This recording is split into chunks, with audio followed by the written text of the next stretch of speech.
I am Maria Garcia de Fleury. Saint Theresa of Jesus, also known as Saint Theresa of Avila, had a life worthy of an adventure book. She was born in 1515. At the age of 20, she entered the Carmelite convent called La Encarnacion. At the age of 40, she had her great conversion. Here began her mystical visions and her great writings. In 1562, Pope Pius IV allowed her to move to the convent of Saint Joseph of Avila, being able to initiate the reform of Carmel by founding the Discalced Carmelites. In just 20 years, Teresa founded up to 16 convents throughout Spain, despite the misunderstanding and persecutions of some within the church. She even had to appear before the court of the Inquisition in 1575 to be judged, but thanks to the support of the Pope, she was able to continue her missionary work.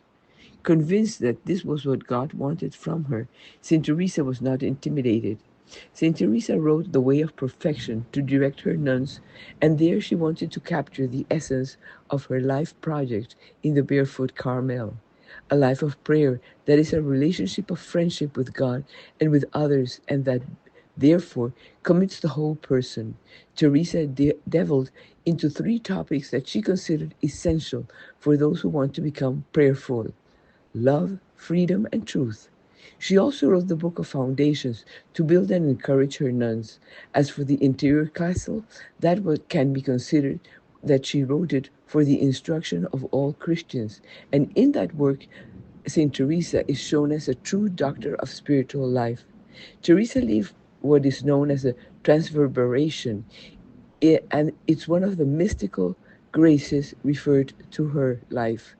She received it as a mystical wound that received in 1560 in the convent of the Incarnation of Avila, and that she recounts with vibrant words in this book of life. In the tradition of the Carmels of Avila, it was always been called the grace of the dart. Saint Teresa expresses transverberation, saying that she saw an angel near to her on the left side, in bodily form. He was not big, but small, very beautiful, his face so lit up that it seemed like one of the very high angels who seemed to be all in fire.